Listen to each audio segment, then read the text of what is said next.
So who's your favourite giant monster, Adam? You.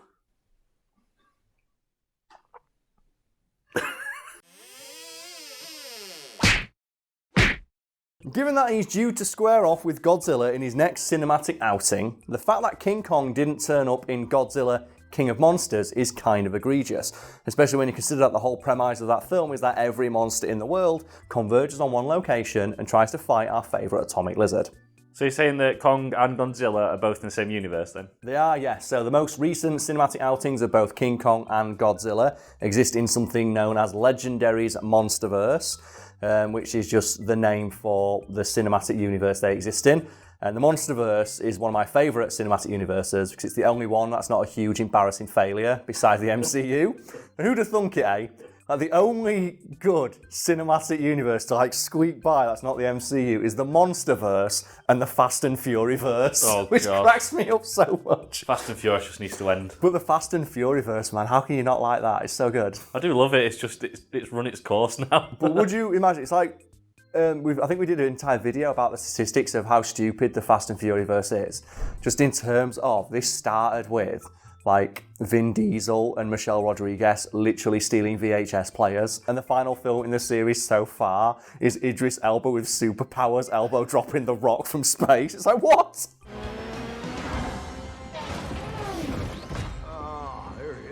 In this series then, giant monsters exist and we just accept it? Yes, so if you're not familiar with the Monsterverse at all, the premise is, giant monsters just exist and have done for millions of years on Earth, and they are said to be a natural part of the Earth's ecosystem. For example, our everyone's favourite happy-go-lucky giant atomic lizard, Godzilla, is said to be the last of his kind, an ancient superspecies that kept all the other giant monsters or titans or kaijus, if you prefer, in check. And I've got to say, I'm all on board with the idea of Dad Godzilla being the one who keeps the other titans in check. Because big fat, just lumbering asshole Godzilla is so good in that movie series. It's awesome. He's got it, and he's large, he's in charge, he's big and he knows it. And he's 400 tons of fun. And just the idea that, what monster could possibly be in charge of all the other monsters? The one who looks most like a dad. And I like that thing right at the end of the film where Godzilla does his roar and every other monster just bows in fealty to him.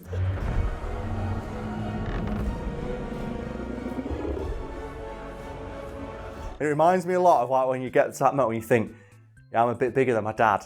And you think you can, cheek him off a bit more, and then your dad does the step, and they step forward, and you go, oh! It's oh, damn it, that's Godzilla. He's ready for a round. He was, yeah. I forget which one of my friends said it now, though. It's but no matter how old your dad gets, they could drop you in one.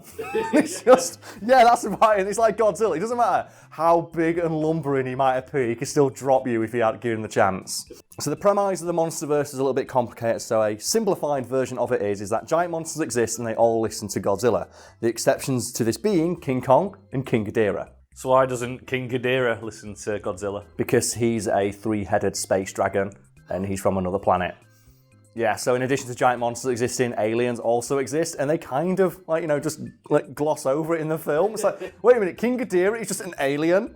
He's an alien with 3 heads, and he fires lightning bolts from his eyeballs. But anyway, that's why King Ghidorah doesn't listen. And in fact, the backstory of King Ghidorah in the Monsterverse is that he supplants Godzilla as the Alpha Titan, and is able to bend other titans to his will simply by roaring.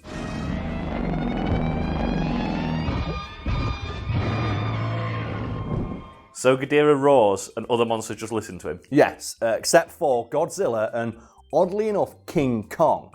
Because fans of the series may wonder, well, the whole point of that movie is that King Ghidorah roars and that every other monster converges on his location to fight Godzilla on his behalf. Why doesn't King Kong turn up? And the answer to that question is because King Kong and Godzilla are going to fight in their own movie this year, I think. But there's an in-canon explanation as well. The in-canon explanation is that King Kong doesn't listen. And there is a novelization of Godzilla King of Monsters which discusses what happens on Skull Island when King Ghidorah roars and awakens and summons the other titans. And King Kong hears the roar and then actively chooses to ignore it because he doesn't give a fuck what happens in the world as long as the people of Skull Island are safe. And my favourite little detail revealed in that book is that when King Ghidorah roars, King Kong gets really pissed off because it wakes up all the skull crawlers. And then he has to go around Skull Island beating the shit out of the skull crawlers because he's really annoyed. He's like, no, you're not allowed to escape the island. I'm king here. Fuck you. Fucking hell. It's just so good that King Kong just spends the entire runtime of Godzilla King of Monsters like off screen, just doing these Harambe Revenger combos to skull crawlers. It's I love so it. good. I love it after every like crush that he does. He just points to the sky for Harambe. Yeah, you know that he does. Harambe's just there, just observing. Like, that's it, King Kong. You're doing us all proud. Kong Skull Island is so good, just because of like the characterization they add to King Kong. Yeah. Because like, obviously, like Godzilla, they add a little bit to it, and like they show there's a little bit of humanity, and like you see his eyes when he's in pain, or when he's like he's fighting the Mutos at the end of his movie, and you see it's like, oh no, I feel really bad for him. Like there's just so much humanity in Kong. And I think that was a deliberate decision by like, the people making Skull Island. Like, we wanted to give him, one, a very noble profile, and also a distinctive silhouette, so you would see him as a god. Yeah. We also wanted to give like this humanity in his face and the way that he moves. Like when he grabs like the helicopter and he hurts his hand and he gets really mad about it. It's like, oh!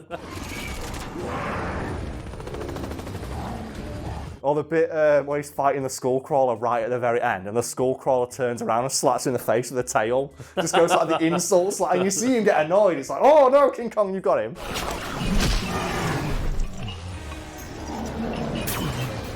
And then he comes in with just like, my favourite moment, I think, of the 2010s. And that's when you just see King Kong just in the background of a shot with a giant rock just coming in out of nowhere.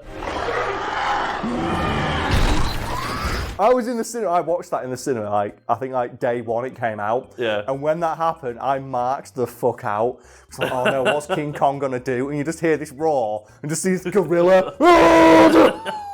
I'm honestly surprised at that moment King Kong didn't do a cargo hold into down B combo and just dunk the Skullcrawler back into hell. So Ghidorah, who's this giant space asshole. Yeah, three-headed space dragon asshole, to give him its full title. Like, how come his roar doesn't work on King Kong and Godzilla then? Well, Godzilla, it doesn't work on him because he's an alpha titan, and you know what? Godzilla don't need to listen to anybody, but for King Kong, there's only theories about it proposed by characters in the novels and the comic books, and one is that Kong is one of the few titans who exclusively protects humanity instead of just existing alongside it and kind of just like not caring. Like in the movies, Kong actively goes out of his way to help people, just for some inexplicable reason. It's believed that like his specific species of titan is like a protector of humanity, and that's why he doesn't listen to Ghidorah, because Ghidorah wants him to destroy the world, and Kong's not about that life. Did you watch that film at all? I've seen Skull Island, yeah. Did you watch King of Monsters? No. Okay, well they have a bit right at the very end where they have like all these news headlines just about what's happening in the world after all these giant monsters appeared.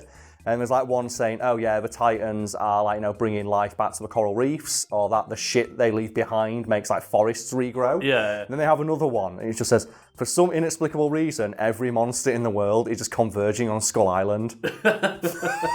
And it's just like, oh no, they're all going there. Like, do you know what's happening there? That's a Royal Rumble's happening. Monsterverse Vince McMahon has booked a match and a half because he's just got Kong versus Godzilla, King versus a god, and it's going to happen. I can just imagine that video of Vince McMahon walking out with the power stride. Yeah. Just that with Ghidorah's three heads. Just walking out. That's what Ghidorah basically do. He was booking matches, wasn't he? He's just throwing jobbers at Godzilla to get him some heat for the next match. That's what it is. Title match. That's what the Monsterverse is. It's like they try to give heat to Godzilla, so his fight with King Kong's more dramatic. King Kong is just Brock Lesnar, he just turns up when he wants. Oh man, he's so fucking good. Like, as well, they've got the same, fight body shape. Yep. It's like, Brock Lesnar is just... Can we Photoshop that? Get a poster. So, steel cage match between Godzilla and King Kong, but King Kong is just on Brock Lesnar's body. Just King Kong's head on Brock Lesnar's body. Who would Godzilla be in the wrestling world? I imagine like the Big Show, because he's got the dad bod. Okay, so we do that. So and then we've got Big Show with Godzilla's head on it, and that's the title match. That's what the poster for King Kong versus Godzilla should just be. Yeah. I still can't believe you've not seen King of the Monsters. It's really fucking good. I might have to. I recommend watching it, if only so you can watch the very final bit. And I think we mentioned this in another video that the sound quality was really bad. so it never got like uploaded. So I'm going to do it again, and it is the fact that King of Monsters stole its ending from Super Metroid. And have you played Super Metroid at all? Years ago. Years ago. Okay, well, I'm going to put this out there. They stole the ending because I'm going to describe to you the ending now of King of the Monsters, and it is. Do you mind spoilers? No, go on. Well, the ending is that Godzilla gets his shit wrecked by King Ghidorah and is lying on the floor, dead as fuck. And then who comes in for the assist but the Queen of the Monsters, Mothra, who stands on top of Godzilla and protects him and like flies towards Ghidorah to try and take him out, at which point Ghidorah fires a beam of energy that makes Mothra explode.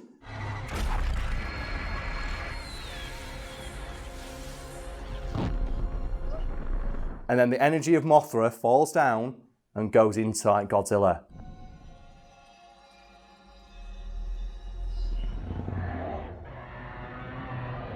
And then Godzilla absorbs that power and then completely obliterates Ghidorah. Well, the ending of Super Metroid is that Samus Aran is fighting the Mother Brain, which is a giant dragon-looking monster that fires a huge beam of energy at them and has them down on the floor, injured.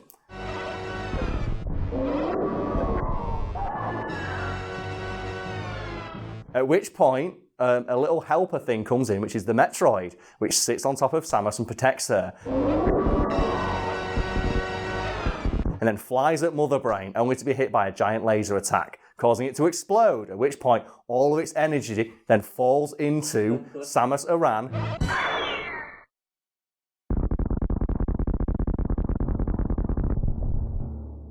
Who then gets a new power, which she uses to destroy Mother Brain. It is literally the same. They've stolen it. They fucking stole the moment. I know they did. And if they didn't, it's too close to be a coincidence. So someone somewhere had played that game and had it in the back of their mind when they were like, directing that scene. Yeah. And do you know what annoys me? They ruin the moment because they get all the timing wrong. Because rather than cutting straight to Godzilla, standing up, because Super Metroid, that moment was one of my favourites in gaming. Because what happens is the music kicks in, and Samus just stands up glowing with like rainbow sex energy, and then it just comes up hyper beam, and that's it. In Godzilla King of the Monsters, like Godzilla goes down, Mothra explodes, all the energy goes into him, Godzilla starts like glowing with sex energy, and then they cut to like Millie Bobby Brown and some shit actors. So instead of just having the moment of Godzilla standing up, no, they cut away, and then he walks off camera, and it's like, oh god. You ruined the moment by cutting away to the completely inconsequential human characters. It's like, oh! Because I was in the cinema, again, like day one, I went, this is just Super Metroid. Yeah. Like, they're ripping off Super Metroid, and I showed my friend the clip on YouTube, like, here's the ending of Super Metroid. It's the same. They just ripped it off, and it's not as good. It's like, no, I'll do it. Anyway, I want someone to answer for that. I'm calling someone out, but I don't know who.